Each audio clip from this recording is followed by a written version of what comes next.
morning. It's Wednesday morning and it's another beautiful sunny day. Just some haze. You can see the hills, but you can't see the bay. The water is misty. I love the mornings here. They're so pretty. The weather patterns here are just fun to watch. Back from the gym, you can tell by my red face. And I had to do some strategy today because I was probably almost 10 minutes late getting down there relative to what I've been doing. And so how do I maximize my workout? And then what do I have in my days ahead? So I did the treadmill because I can do 20 minutes on the treadmill, and I swear I think it's just as intense as 40 minutes on the bike, just because it's harder for me, working more bigger muscles all at once. But so I did 20 minutes. I only did 2 running sprints, but I did a longer haul at a higher overall pace at the end. So I didn't quite do 1.25 miles like I did yesterday because I was at a higher incline. So I'll forgive that. I think it was like 1/10 of a mile. And I think I just was spacing out and warmed up for a few minutes too long, but it's fine. So, yeah, good time on the treadmill, and then I did the medicine ball, stability ball lifts. And that was good. I did 4 sets of 10 reps, and I upped the medicine ball weight to 12 pounds. So I'm feeling pretty good with that. I'm still kind of sweaty. So that was fine. Yeah, I'm doing okay today. I'm going to stick with my emotional plan. And I can choose how I feel about this. So, yeah. Going in eyes wide open. And I'm in control of me. So, there's that. Today I won't work a full day. The other reason I did the treadmill is because, on airplanes with air pressure, there's always a risk of blood clots, embolisms in your feet and ankles. So I thought the walk would do me good. Not that there's not walking in the airport and so on, but I just thought some vigorous leg exercises would be a good plan. But no lunges because my sister lives on the 3rd floor. So I don't want to have those sore legs like I had from the last time of lunges for this week. Anyway, so green juice, small plates. I'll probably skip dinner because I'm on a plane at dinner time. So I'll go ahead and eat lunch. Because, of course, they do good lunches. But, yeah, I'll do, I think, breakfast and lunch at work. And then I have bone broth in my purse. So I can have that on the plane, and I'll be just fine. I think it'll work out. I had pizza for dinner last night. I was feeling indulgent. But it was a nice little dinner date with my sweetheart. We didn't go anywhere. We stayed home, but it was nice. Since I'm going to be gone, it was a good way to end yesterday on a very positive note. But yes, pizza. So, oh well. The scale didn't move this morning because of it, which I was kind of surprised about. But I'll have to be a good girl the next few days, especially so that I can manage the dairy and the wheat that comes with pizza. But the face, although it looks horrible, feels like it's healing today. I have one hive that is literally right up next to my eye. I've never had one on my eye. It's wretched. But if I can keep myself centered on what I want emotionally, my face always gets better. And so I'm going to keep my focus there. And what do I want for me and for my family that we can control? There's not much, but there are some things. And I always do better when I focus there. So I'm going to try. See you guys later. Green juice, small plates, show up.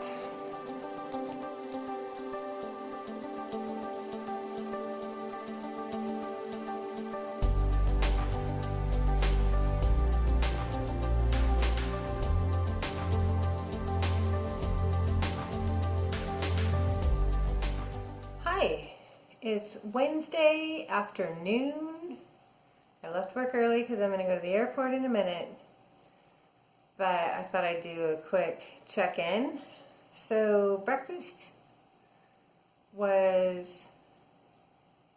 egg whites, sauteed spinach, and some grapes. I've gone back to putting tamari, low-sodium tamari, and black pepper on my eggs and spinach. That is a favorite. And green juice, of course. Lunch today was Jamaican theme, and so there was bed of spinach and jerk chicken, and then the other thing was sauteed sweet potatoes with plantain bananas, both of which were cubed, and it had some sort of seasoning on it that was kind of smoky.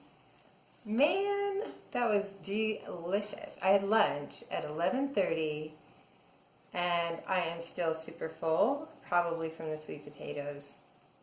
So good. I'm going to try to make that because that was super good. And my sweet potato game is not very good, so that'll up my healthy carb game. I decided today that the podcast that I would listen to would be about emotional strength and self-confidence, because I'm going into a scenario where I may not feel confident, because as I mentioned yesterday, go into your family, you go in with family and you often revert to your family persona, and my persona with my family is not a confident or strong one. So, reinforce that, trying to keep reinforcing that for myself so I can carry that. All of them seem to have a continuous theme of neural mapping. So I think I might start researching that a bit more, because it also came up in some podcasts from yesterday, and then of course periodically over time. That's a common thread. And I like to balance my woo-woo with some science, because my right brain, left brain, they like to both be involved. And I like the science of neural mapping as far as if you do a thing long enough, you can change how your brain thinks about it. So for example, I used to hate going to the gym. I've gone to the gym 72 days in a row. And now I don't hate it. It's actually part of what I actually am starting to really believe is what makes me okay. It's my morning reset. And I think that it might really change how I feel about how my body feels and if I enjoy moving it. And because I didn't before. And so just the concept of you can change how you feel and your emotions by changing your habits over time will change your neural mapping so that your physical changes will eventually change your reflexive, intuitive, emotional responses. So all of the podcasts that I listened to today seem to have a thread about that. So I might research that some more, because I like that train of thought. And then I listened to another podcast that talked a lot about confidence also. And it brought up a really good point. So I was raised by a narcissist. And this woman actually went through to give a complete psychological definition of what is confidence, what is ego, and what is narcissism. Because in our society, a lot of those get intermixed and confused in what's socially acceptable, what constitutes a narcissist. And for people who are very sensitive or raised by a narcissist or influenced by a heavy narcissist, you're going to be so afraid of overconfidence because you were a victim of someone who is attention-seeking and has grandiose views about themselves, and so you're terrified of becoming that. And so you push yourself down. And what it brought to mind for me was that I don't have any models of, or I didn't when I was younger, have any really good models of people that I admired for their confidence and that I could sort of use as a confidence mentor, so to speak. And so I might seek that out. Who do I admire because of the way they present their confidence? And how can I take cues from that to help myself to feel more self-assured and boost my own self-esteem in a variety of areas? Work, personal life, whatever. But I think that's something I might try to seek out.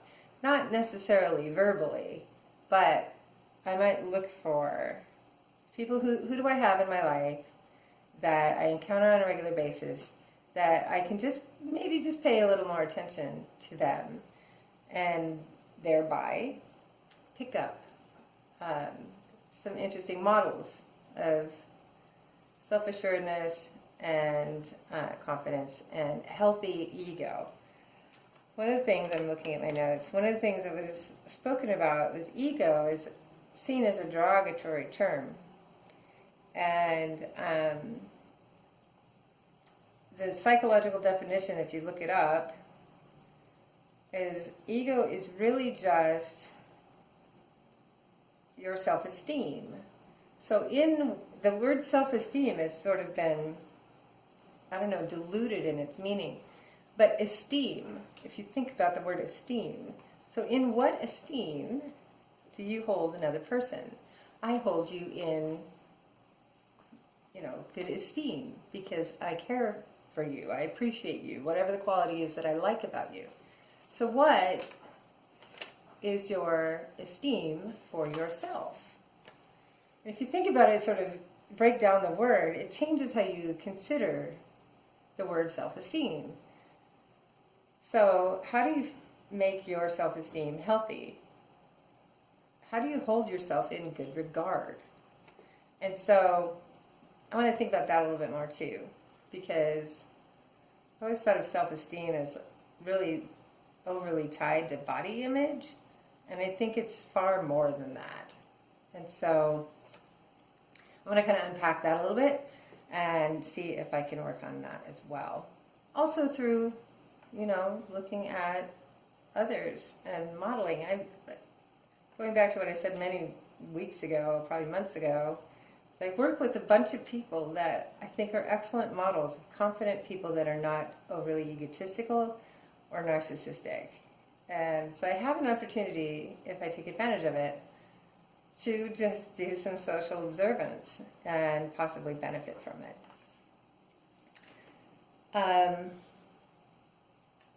I think that's it for today. I gotta go catch a plane. Things are going okay in Portland. I guess they had a good day there. Had a rough night, but everybody was able to get some sleep. They were able to get out of the house today, which is great. And so, yeah. So it was a good day there. I'm hoping it'll be all right when I arrive as well. So off I go. I don't know how much else I can show you for today, because I literally just gone to the airport. But But I had that great breakfast. I had that great lunch. I've got some bone broth and a fruit bar in my bag, some coconut chips as well. So I've got healthy snacks to get me through so I don't have to bother about dinner. And yeah, so it should go smoothly. See you guys later.